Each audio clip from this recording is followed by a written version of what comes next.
Hello students, how are you all? I hope you all are fine. Today I am going to teach you computer subject. In our previous class we were read some topics of chapter 8 and the remaining topics of chapter 8 we will learn and understand today.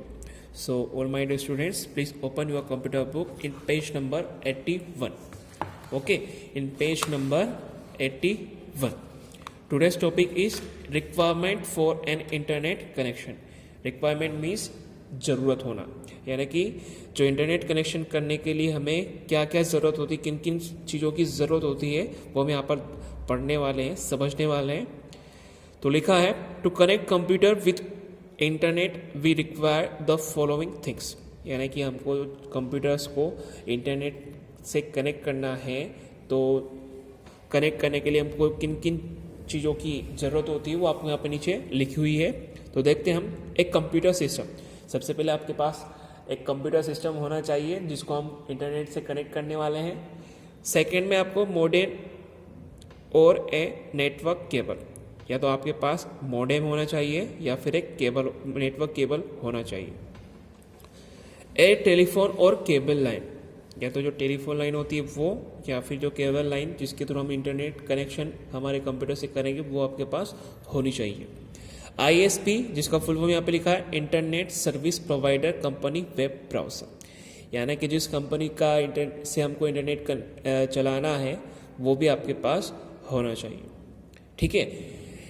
तो सबसे पहले आपके पास एक आपका computer होना चाहिए. उसको connect करने के लिए आपके पास मॉडेम या नेटवर्क केबल आपके पास होनी चाहिए, फिर टेलीफोन केबल या नेटवर्क केबल लाइन आपके पास होनी चाहिए. फिर आपके पास किसी कंपनी का जिससे आप इंटरनेट चलाना चाहते हैं उसका वेब ब्राउज़र आपके पास होना चाहिए. फिर लिखा है इंटरनेट टर्म्स में आपके पास कि इंटरनेट टर्म्स में क्या क्या आपको होता है, क्या क्या इसमें हम पढ़ेंगे वो आपको यहाँ पे लिखा हुआ है नीचे. तो देखते हैं हम.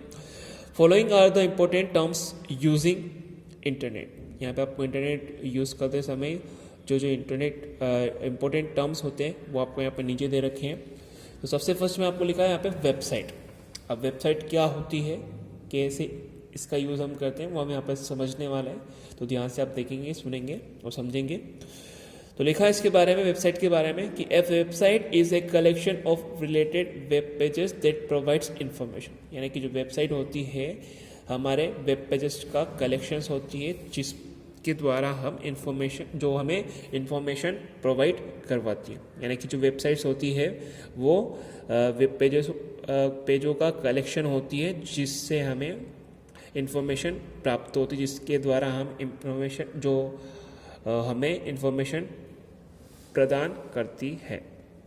It is similar to your textbook which has many pages. जैसे हमारी जो भी बुक होती है उसमें बहुत सारे पेजेस होते हैं, वैसे ही जो वेबसाइट होती है उसमें भी बहुत सारे पेजेस होते हैं जिसको हम यहाँ पे वेब पेज बोलते हैं.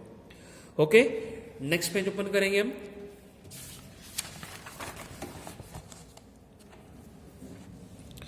अब वेब पेजेस क्या होते हैं अब यहाँ पे हम समझने वाले हैं. पेज नंबर 82 पर तो लिखा है web page is a part of A website, यानी कि जो वेब पेज होते हैं वो वेबसाइट का एक पार्ट होते हैं, एक हिस्सा होते हैं.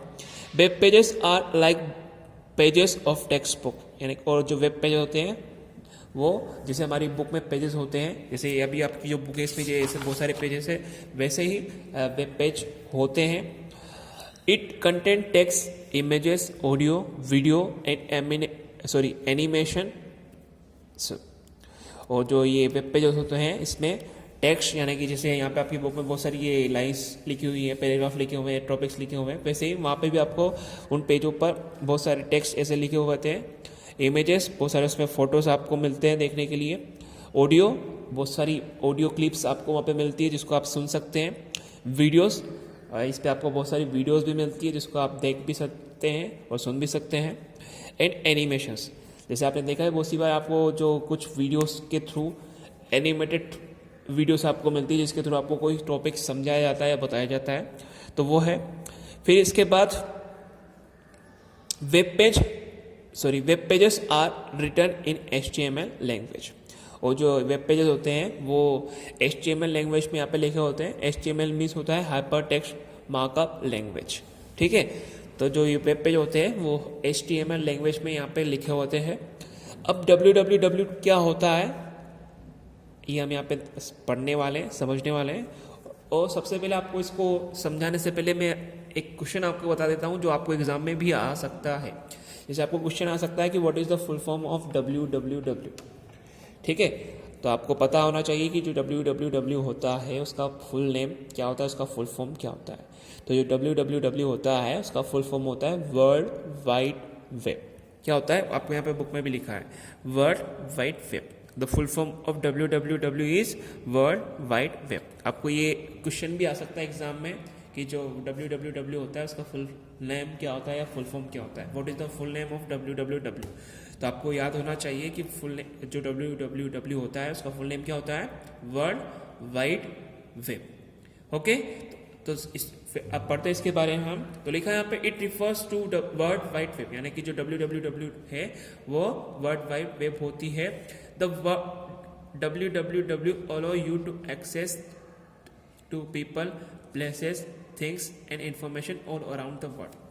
और जो ये www जो होती है वर्ल्ड वाइड वेब जो होती है ये हमें पूरी दुनिया से रिलेटेड जो भी आपको इन्फॉर्मेशन चाहिए, किसी भी पूरी दुनिया के किसी भी व्यक्ति के बारे में, किसी भी जगह के बारे में, किसी भी चीज़ के बारे में आपको जो भी इन्फॉर्मेशन चाहिए वो आप यहाँ से सर्च कर सकते हैं। यहाँ से आप उसके बारे में जानकारी इन्फॉर्मेशन प्राप्त कर सकते हैं।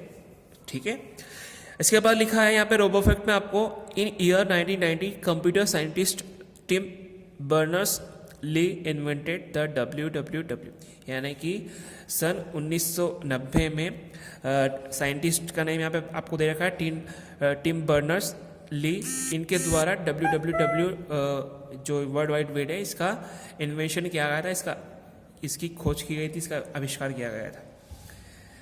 अब इसके बाद आपको लिखा है यहाँ पे वेब ब्राउज़र। अब वेब ब्राउज़र क्या होता है, कैसे हम इसका यूज़ करते हैं और किस काम के लिए इसका यूज़ करते हैं वो हम यहाँ पे समझने वाले हैं। तो देखते हैं हम, यहाँ पे लिखा है a web browser is a software that allow to display all information from different websites. यानी कि एक जो वेब ब्राउज़र होता है एक सॉफ्टवेयर होता है जो हमें अलग अलग वेबसाइट्स पे जो भी हम इंफॉर्मेशन सर्च करते हैं उसको दिखाने के फैसिलिटी हमको प्रोवाइड करवाता है।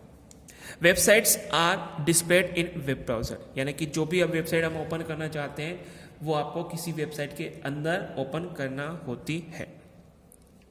Some of the common web browsers are Mozilla Firefox, Opera, Internet Explorer, Apple Safari, Google Chrome, Netscape, Navigator etcetera. यानी कि जो सामान्यतः हम जिन वेब ब्राउज़र का यूज़ हमारे मोबाइल्स में, कंप्यूटर में, लैपटॉप में करते हैं उनके नेम यहाँ पे आपको दे रखे हैं। जैसे मोजिला फायरफॉक्स है, ओपेरा है, इंटरनेट एक्सप्लोरर है, एप्पल सफारी है, गूगल क्रोम है, नेटस्केप, नेविगेटर है और इसके अलावा भी बहुत सारे होते हैं।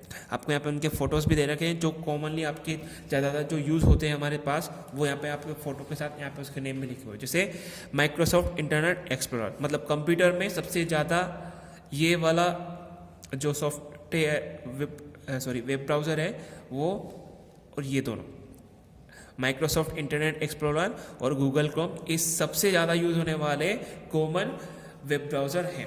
ये गूगल क्रोम तो हमारे मोबाइल में भी होता है, लैपटॉप में भी होता है, कंप्यूटर में भी होता है। ठीक है, ये आपके कंप्यूटर में भी होता है, लैपटॉप में भी होता है। मोजिला फायरफॉक्स भी आपके कंप्यूटर में हम सर्च करने के लिए इसको यूज़ कर सकते हैं वेब ब्राउज़र के रूप में। एप्पल सफारी है और ओपेरा है, गूगल क्रोम है। ये पांचों जो है कॉमनली मतलब ज़्यादातर यूज़ होने वाले वेब ब्राउज़र हैं। इसके बाद नेक्स्ट पेज देखेंगे हम, जिस पे लिखा है आपको रोबोफैक्ट में to open a website we must know the address of the website. यानी कि हमको जो भी वेबसाइट ओपन करना है उसको ओपन करने के लिए हमें उस वेबसाइट का एड्रेस पता होना चाहिए। बिना एड्रेस के हम किसी भी वेबसाइट को ओपन नहीं कर सकते हैं।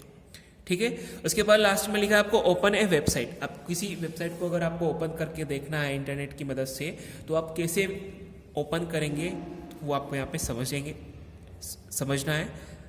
देखते हैं। To open a website type the address of website in the address bar, यानी कि जिस भी वेबसाइट को आपको ओपन करना है आपको उस वेबसाइट का एड्रेस बार में टाइप करना होता है। जैसे आपने गूगल ओपन कर लिया, उसके बाद आपको गूगल में यहाँ पे ये एड्रेस बार में आपको सर्च बॉक्स में आपको यहाँ पे आपकी वेबसाइट का एड्रेस यहाँ पे टाइप करना होता है एंड प्रेस द इंटर की, और टाइप करने के बाद आपको आपकी इंटर की का 1 टाइम प्रेस करना होता है. It will display all information regarding that site. और जो भी वेबसाइट का एड्रेस आपने यहाँ पे टाइप किया है और टाइप करने के बाद जब हम एंटर कर देते हैं तो उस वेबसाइट से रिलेटेड जितनी भी इंफॉर्मेशन इंटरनेट पर मिल है वो आपको वहाँ पर डिस्प्ले हो जाती है, आपको वहाँ पे दिखाई देने लगती है. उससे रिलेटेड आपको text, image, audio, video, animations video, ऐसी बहुत सारी इंफॉर्मेशन उससे रिलेटेड आपको वहाँ पर दिखाई देती है. तो ये पूरा चैप्टर हमने कम्प्लीटली रीड कर लिया है. ठीक है, आप इसको फिर से एक बार अच्छे से रीड करेंगे ताकि आप इसको अच्छे से समझ पाए. ओके.